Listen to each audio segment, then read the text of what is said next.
You are watching SBR News 1. SBR Urdu news में आपका खैर मकदम है। ये हिंदुस्तान के लिए शेम है। जिस देश के खातिर मुसलमानों ने कितनी कुर्बानी दी, तो मुसलमानों को बदनाम करने के लिए इसको इस्तेमाल किया है। औज़ुबिल्लाहि मिनश्शैतानिर्रजीम, बिस्मिल्लाहिर्रहमानिर्रहीम, अस्सलामु अलैकुम वरहमतुल्लाहि वबरकातुहू। आज दुनिया के अंदर जो कोविड के सिलसिले में जो मारामारी चल रही है, पूरी इंसानियत खो बैठी है और माशियत ख़त्म हो चुकी है।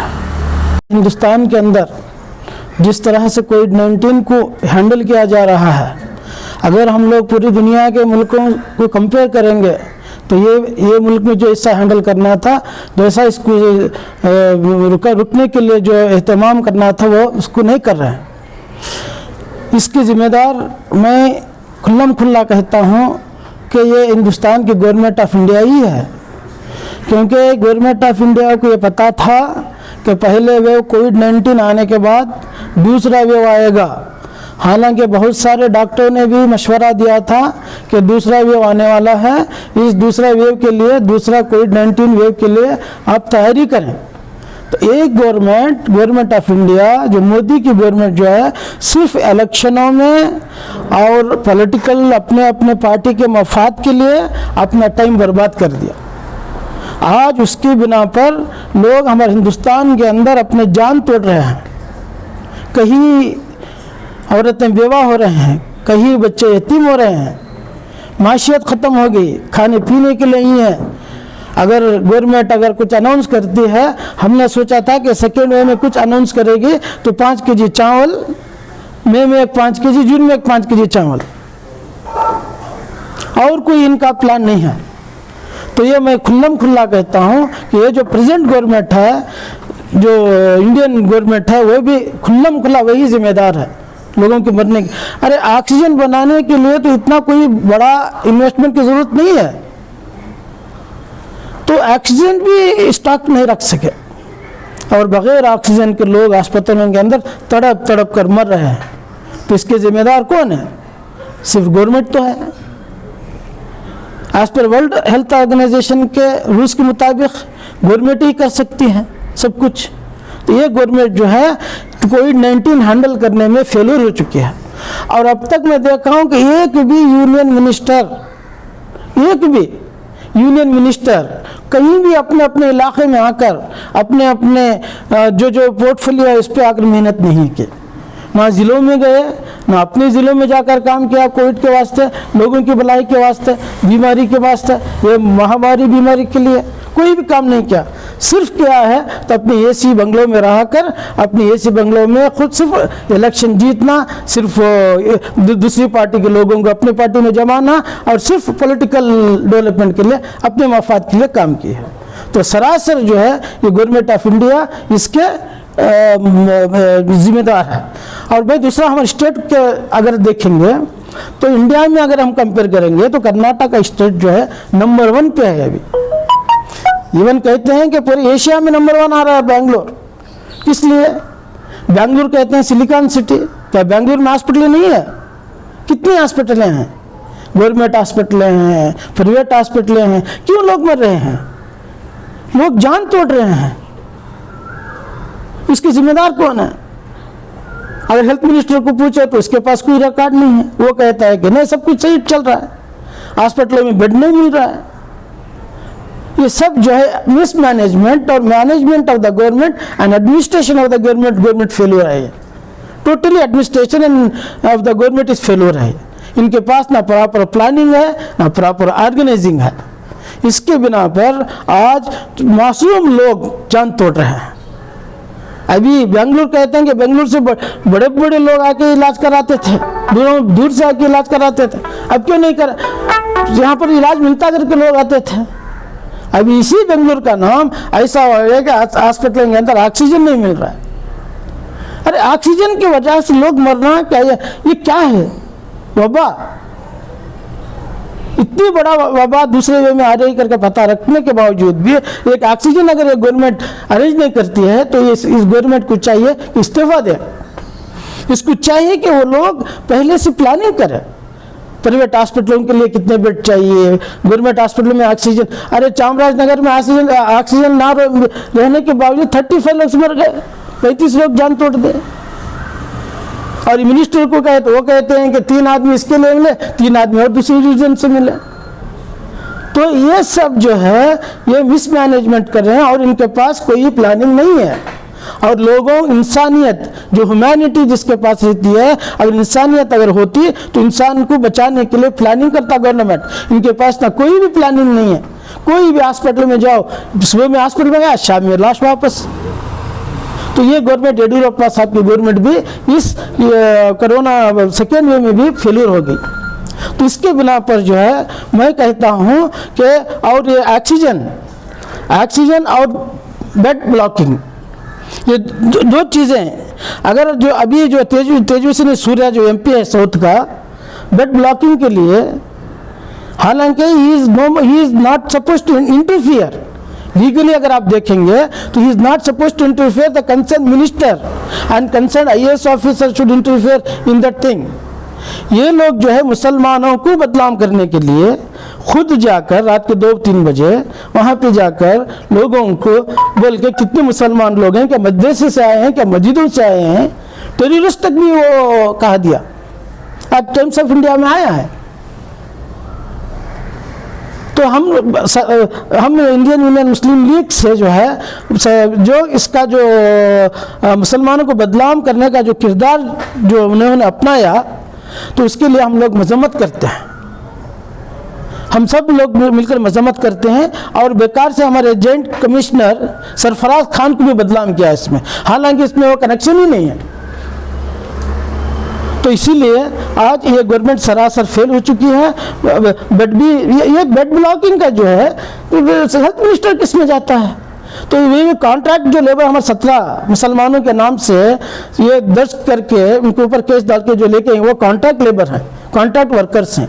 हम भी प्लानिंग कर रहे हैं कि इंशाल्लाह हम उस तेजस्वी सूर्या के ऊपर हम लोग डिफेमेशन केस डालेंगे, इसके ऊपर केस दर्ज करेंगे, लीगल फाइट करेंगे, क्योंकि उसका इरादा जो है इस रमज़ान के महीने के अंदर मुसलमानों को बदनाम करना। और गवर्नमेंट ये कोविड हैंडल करने में फेलियर हो चुके हैं, लोगों के अटेंशन को डाइवर्ट करने के लिए, क्योंकि ये लोग अपने ऊपर जिम्मेदारी नहीं लेना चाहते थे कि हमारी फेलियर है। तो ये लोग गवर्नमेंट अपने आप को बचवाने के लिए एक नया रास्ता यूज़ कर रहे हैं, जिसको तेजस्वी सूर्या को यूज़ करके कह रहे हैं कि मुसलमान जो है लोगों के अटेंशन डाइवर्ट हो जाएंगे। मुसलमानों की तरफ से अधिकारिಗಳು ಮಾಡಿದ್ದಾರೆ, काम करने वाले लोगों की तरह से उनके तरफ से ये हुआ है। लोगों के अटेंशन करने का ही उनका इरादा है, उनका जो है ये हम लोग मजम्मत करते हैं। और अभी भी आगे भी हम लोग जितना हमारे मुसलमान लोग कोविड के अंदर जितने तंजीमें हैं, जितना मेहनत कर रहे हैं इंसानियत के वास्ते, ह्यूमैनिटी के वास्ते, ना कोई बीजेपी का MLA ना कोई बीजेपी का MP कहीं गलियों में बताए तो मुझे बता दीजिए। कोई भी MP नहीं आया, कोई भी बीजेपी का MLA नहीं आया, कोई भी बीजेपी का कोई भी नहीं आया, कारपोरेटर भी नहीं आया। सिर्फ हमारे मुसलमान लोग, अल्लाह जज़ाए खैर दे हमारे भाइयों को, मुसलमान जो तंजीमें हैं इतनी मेहनत कर गैर कौमों के जनाजे गैर कौम के लेके जाके उनके भी इसको जो है बॉडी को दफना रहे हैं, जला रहे हैं। तो सब मुसलमान कर रहे हैं। तो इसमें जो है गवर्नमेंट को लोगों के अटेंशन दूर करने के लिए तेजस्वी सूर्या ने मुसलमानों को नाम बदनाम करने के लिए ये जो बेड ब्लॉकिंग का ये लेके आके मुसलमान को बदनाम कर रहा है और कुछ नहीं। और हम इसका मजम्मत करते हैं और गवर्नमेंट से, और हम लोग गवर्नर को भी लेटर लिख रहे हैं, गवर्नर से भी अपॉइंटमेंट चाह रहे हैं। हम जाके गवर्नर से भी मिलेंगे इंशाल्लाह। और चीफ मिनिस्टर को भी हम लोग मेमोरेंडम दे रहे हैं। नहीं ले रहा इसके बारे में जो है कोई भी CM खुल के बात नहीं कर रहा है। हालांकि प्राइम मिनिस्टर ऑफ इंडिया भी खामोश है कोविड-19 के बारे में। उनका क्या प्लान है वो भी नहीं, सब बाहर से आ रहा है ऑक्सीजन। हिंदुस्तान इतना कमज़ोर है कि ऑक्सीजन तक भी हम नहीं बना सके। ये हिंदुस्तान के लिए शेम है। इतना बड़ा आबादी रखने वाला एक हमारा देश, जिस देश के खातिर मुसलमानों ने कितनी कुर्बानी दी इस आज़ादी के लिए। ये सब छोड़कर जो है आज ये एमपी, बीजेपी के एमपी और बीजेपी के एमएलए सब लोग मिलकर मुसलमानों को बदनाम करने के लिए जो है ये एक नया तरीका इस्तेमाल करके लोगों को अटेंशन डाइवर्ट कर, किसी भी ह्यूमैनिटी की फिक्र नहीं है। आराम से ये लोग जो है अपनी एसी रूम में खा पी के सो रहे हैं, लोग मरने वाले मर रहे हैं। उसके बारे में हमारे को जवाब देना चाहिए। येडियुरप्पा से हम लोग डिमांड करते हैं कि येडियुरप्पा इसके बारे में क्लैरिफिकेशन करना चाहिए कि क्यों ऑक्सीजन नहीं मिल रहा है, क्यों ये नहीं मिल रहा है। अगर उनसे नहीं हुआ, अगर उनके पास वो इस्तेताअत नहीं है गवर्नमेंट के अंदर, तो रिसिग्नेशन दे के चले जाना चाहिए, रिज़ाइन करना चाहिए। कोई एक एमपी को भेज दे, आज तक वो एमपी कहीं अपने एक मोहल्ले में जाके तहक़ीक़ नहीं किया, कोई एक सेंट्रल मिनिस्टर आके तहक़ीक़ नहीं किया, हमारे स्टेट का मिनिस्टर आके तहक़ीक़ नहीं किया। तो उसके बावजूद हमारे मुसलमान लोग इस रमज़ान के बरकत के महीने में जाकर गैर कौमों के पेशेंट को दाखिल करवा रहे हैं हॉस्पिटल के अंदर, ऑक्सीजन सप्लाई कर रहे हैं। कितने लोग आप ऑक्सीजन सप्लाई कर रहे हैं, नहीं तो जान कितना। अभी सुल्तान पार्ले में परसों एक हादसा एक हॉस्पिटल में हो रहा था, फोर्टिस हॉस्पिटल में हो रहा था एक हादसा। सब नलपाट जैसा लोग, बहुत सारे लोग हैं वो जाके ये कर रहे हैं। हमारे मुस्लिम और मर्सी फाउंडेशन है, कितने लोग ऑक्सीजन को ये कर रहे हैं।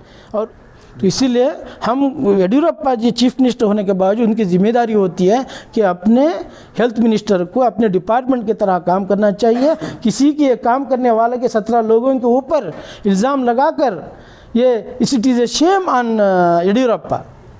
ये एक इतना बड़ा ये है बेड ब्लॉकिंग का, तो एक जाके कॉन्ट्रैक्ट वर्कर्स के ऊपर लगाए, तो आप बताइए इंसाफ है क्या? क्योंकि they are not at all concerned, because they are contract labour, they are contract people. ये लोग तो कंसर्न ही नहीं है।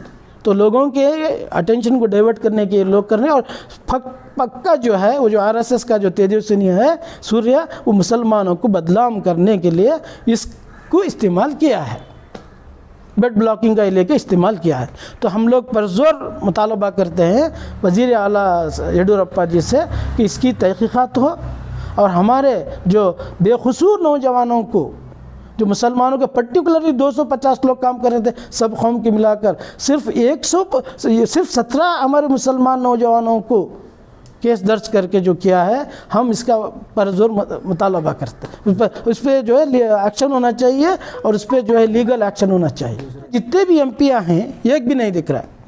और कल से तो हेल्थ मिनिस्टर सुधाकर साहब तो नज़र ही नहीं आ रहे, गायब ही हो गए। अशोक भाग रहा है।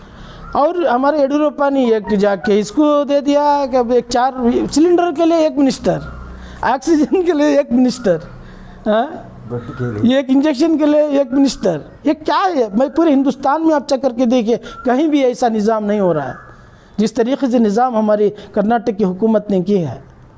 तो इसीलिए हम बार बार परज़ोर मुतालबा करते हैं येडियुरप्पा जी से कि इस जो तेजस्वी सूर्या ने हमारे 17 बच्चों को, 17 लोगों को कॉन्ट्रैक्ट बेसिस को जो केस बुक किया है, उनको बदनाम किया है, हम लोग इनके ऊपर केस लड़ेंगे, केस डालेंगे और येडियुरप्पा भी सामने आकर इसका तहक़ीक़ करे और उसका खुलासा करे।